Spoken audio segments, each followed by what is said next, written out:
Hey guys, DSR here with just a quick look at a preview I'll probably put at the beginning of this custom video.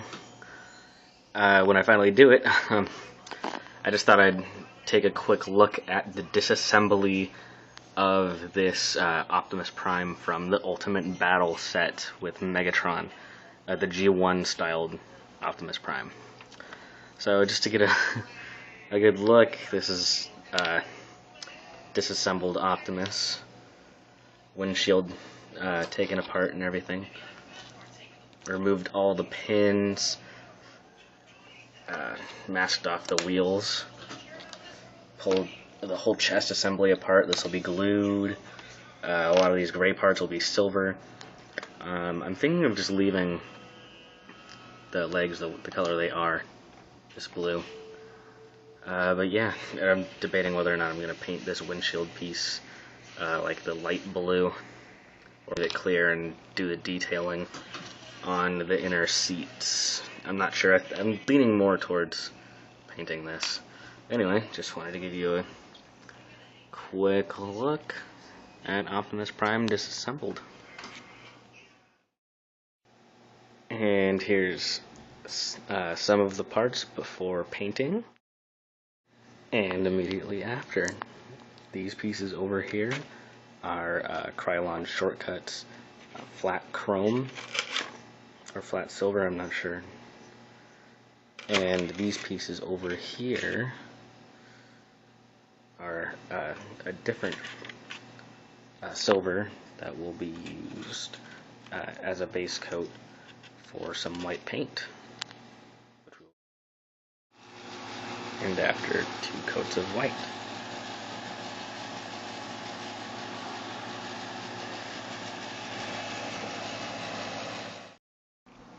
And here we are about a whole week later with the final product, Magnus. Now, like I said before, this is a straight repaint from the Ultimate Battle 2-pack of Optimus Prime from, I believe, the Generations line. Now, the only real modifications I've done to this figure is this really simple weapon modification. I removed the barrel and moving pieces in here. I just straight up glued it together, punched the pins out from here and here, stuck the 2 pieces together and glued them to make sort of an assault rifle instead of like a Tommy machine gun sort of thing. And this is something a lot of people I've seen do, but I just like the way that this looked better, so I made that small modification without the gimmick. The other thing is I did remove the punching gimmick. When I opened this guy up for painting, all the gears and springs and everything just sort of fell out of him, and I really didn't want to put them back in anyway, because I was planning on removing that anyway. With the paint apps on him now, his chest is still able to move, which gives him a little bit of that articulation, but he's not flopping all over the place, which is awesome. So I mean, you can mess around with him and he's not just gonna spin uncontrollably like the regular Optimus Prime does.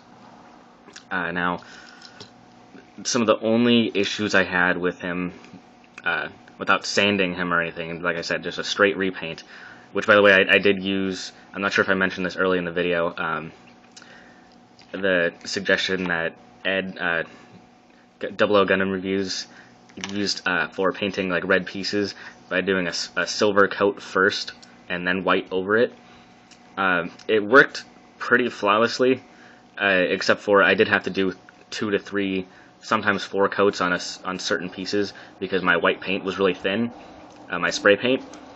The only other issue I had with it is I'm not sure if it'll even pick up on screen, but see, like the chest piece and the arms are, let's say, a different shade than like the shoulder pieces. Reason being is I was experimenting with different clear coats. I originally was planning on having him gloss coated all the way around, and that didn't really exactly work out as planned because I have like 4 to 5 different types of clear coats from all different sorts of brands, and every one that I tried yellowed the white coloring.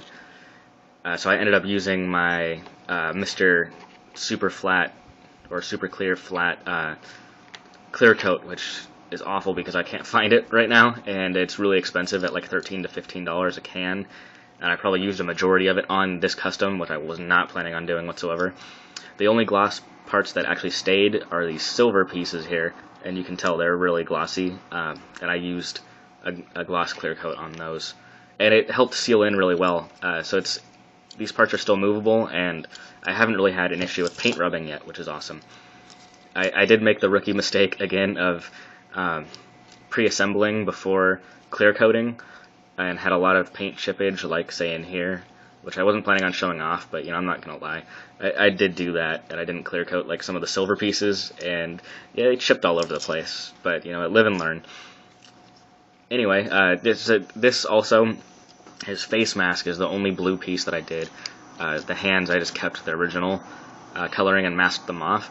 This blue, I tried to mask off and do with it, I forget what, it might have been like a royal blue, one of the shortcuts though from Krylon, and it worked great except for I missed a small piece right there on his face mask, so I actually sprayed the can into a paint dish and hand brushed the rest of it on and got them all the way around, and then also did sort of the lower neck area here, just to break up some of the white.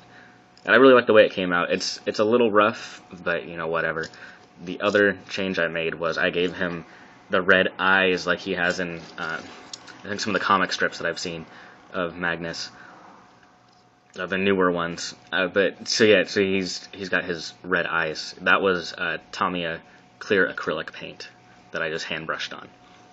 I was trying to decide whether or not to do the windshields like the anime or comic blue, but I decided to go against it, and I didn't paint anything on the inside either. Just because, yeah, it didn't seem like a big enough detail for what I wanted. I just wanted a straight repaint. So this is my Magnus. The other actual modification I did was I dremeled off this back skirt, or the bumper here, and that was only so that I could punch out these pins here. And I had trouble getting them all the way back in. They still function the same, but they're not punched in all the way, and I didn't want to mess up the paint. But that was so that I could pull these parts off of them and be able to paint around the wheels. Oh, I also removed the wheels from their wells down here, which was actually really easy. Normally it's really difficult to remove wheels on Transformers, but in this case, when you crack open this leg, the hole that the pin punches right into is right there, so it's easy to knock it right out. So yeah, if anyone's going to repaint those wheels are actually a lot simpler to remove. He does transform still, but I really don't like the transformation, and I don't want to risk scratching the paint up. So I'm just going to kind of give you an overall look of him without transforming him, because the truck mode for this guy is really awful. But I love the robot mode, and for some reason I like the way that I painted up this head. It looks more like an Optimus or Magnus head, and for some reason, I want to say it's because on the original normal coloring of it, this face mask also has, because it's normally silver, the silver goes all the way up underneath the eyes, and it looks like really dorky anime to me, like not like a Optimus Prime who's out to kick ass and take names would look, which is the look I was going for. He just looked kind of dorky and anime with huge doe eyes. So when I did repaint him, I was really going for a more angry, masculine-looking face and head. So I think I captured that pretty well. Let me see if I can get it up close. Come on, camera, focus. Yeah. For some reason that it's kind of like a pastel-y looking blue and silver with the blue eyes. I don't know. It just really didn't look like an Optimus head to me. And the way I recolored it, just those subtle changes really made that difference for me. So yeah, I don't really have a whole lot else to say. I don't want this video to go very long. It was a very basic repaint, but I did have a lot of fun pulling this guy totally apart. I mean, he's got screws and pins everywhere. Pulled the legs apart and the feet off. The legs totally apart. The chest was actually very interesting to pull apart. You know, all these pieces, and putting them back together was a lot of fun. So yeah, I'd love to do another Transformers repaint soon, maybe with a not such a ridiculous design, because I really don't want to go that in depth with it, you know, and spend a month trying to repaint a figure. I liked how basic it was to pull this guy apart, because he's kind of a basic figure. But I love the design. So now this guy is going to be sitting with Optimus Prime on my shelf. So I hope you guys like this, and if you want to see me do more Transformers customs, let me know. I'm still on my way to getting some custom Gundam videos up. I really need to get that done. But they're coming. Anyway, thanks for watching.